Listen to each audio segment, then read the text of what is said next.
Presiden menggelar rapat terbatas bersama para pimpinan tinggi Tentara Nasional Indonesia serta jajaran Kabinet Merah Putih guna membahas dinamika terkini situasi geopolitik dan geoekonomi global.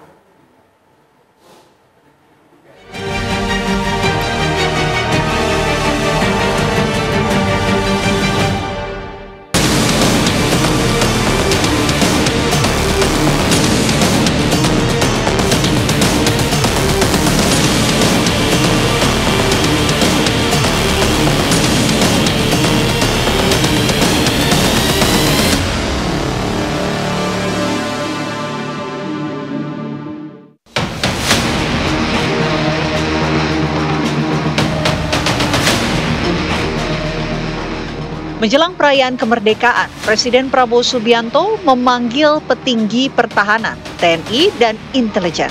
Prabowo ingin memastikan kondisi negara baik-baik saja di tengah gejolak politik global serta ketidakpastian ekonomi dunia. Prabowo menekankan pentingnya kekuatan pertahanan untuk melindungi kedaulatan dan kekayaan alam Indonesia. Presiden juga memberi arahan kepada pimpinan pertahanan, TNI dan BIN mewaspadai gejolak global dan langkah antisipasinya. Itu biasa, Pak Prabowo itu kan latar militer. Jadi Pak Prabowo itu tidak bisa menghilangkan kebiasaannya. Ya, tidak bisa menghilangkan kebiasaan sejak aktif dan Menhan sekarang, terus sekarang lagi presiden. Itu kalau sudah weekend, maunya brainstorming terus dengan dia punya anak buah. Itu dari dulu. Nah, sekarang dia karena anak buahnya Panglima, Kepala Staf, Menhan, diundang brainstorming. Bagaimana kita memperkuat tentara, bagaimana kita memperhatikan prajurit, bagaimana kita membangun pangkalan. Nah, itu semua kita bahas. Jadi kalau weekend, kita nggak punya tanggal merah. Karena kita ingin brainstorming untuk pertahanan, gitu ya. Tapi, apa yang membuat Prabowo seakan terusik dengan situasi keamanan menjelang perayaan kemerdekaan? Mungkinkah ada kelompok-kelompok yang mulai kusak-kusuk menggosok kestabilan roda negara?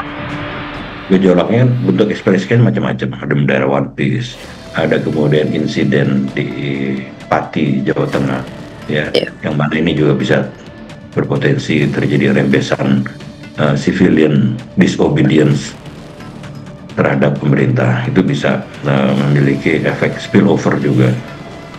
Jadi spillover itu ada spillover dari kemungkinan terjadinya konflik di luar maupun spillover atas persoalan domestik ini.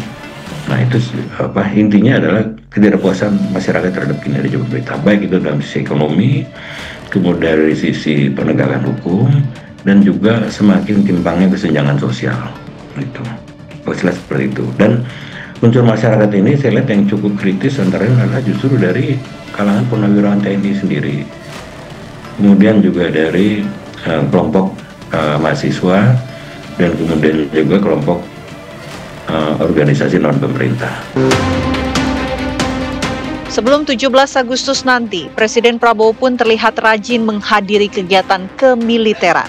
Prabowo juga membuat berbagai gebrakan di tubuh TNI dengan mengangkat wakil Panglima hingga menambah komando daerah militer baru. Di hadapan para prajurit TNI, Prabowo mengingatkan tentang pentingnya kekuatan militer di tengah gejolak perang antar negara.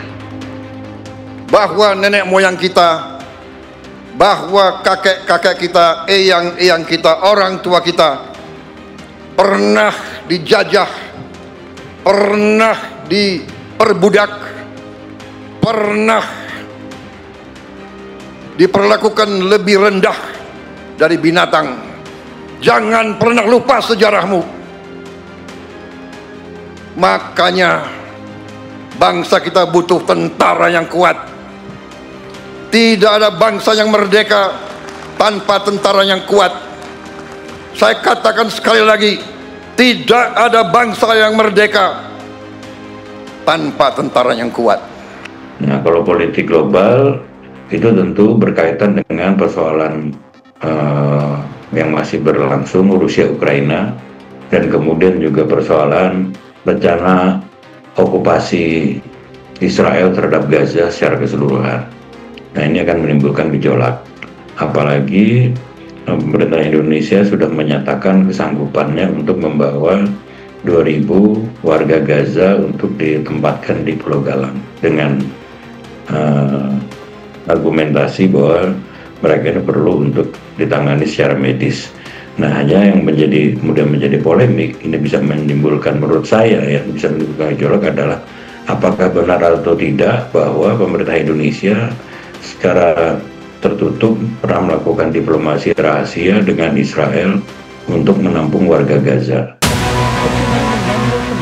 Dalam upacara gelar pasukan operasional dan kehormatan militer, Presiden juga menganugerahkan pangkat kehormatan hingga bintang sakti kepada sejumlah purnawirawan TNI.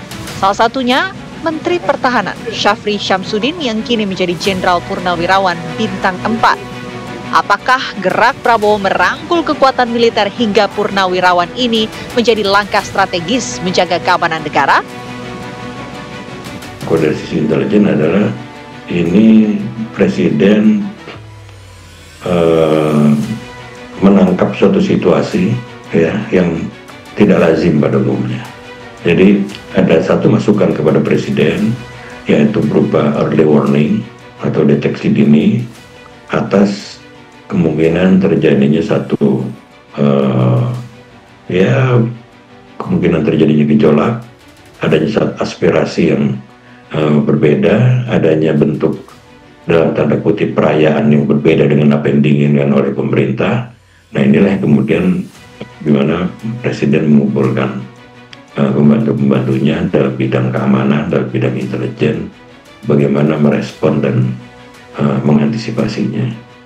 Kira seperti itu. Jadi kalau untuk konteks domestik, karena kalau untuk domestik ini yang sekarang krusial ini adalah menurut saya adalah satu, apa yang terjadi di Pati ya, itu bisa terjadi rembesan, bisa jadi referensi untuk melakukan pembangkangan sipil.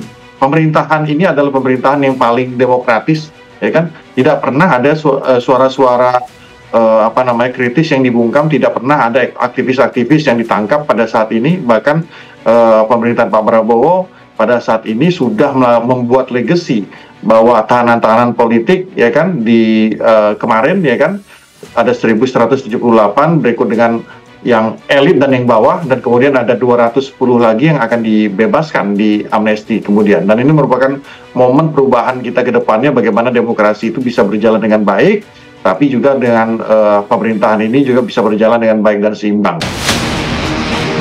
Di tengah dinamika politik dan ekonomi dunia yang kian tidak menentu, stabilitas politik nasional memang menjadi kunci agar Indonesia mampu melewati semua tantangan. Negara tentunya tak boleh tercerai-berai karena hasutan pemecah belah.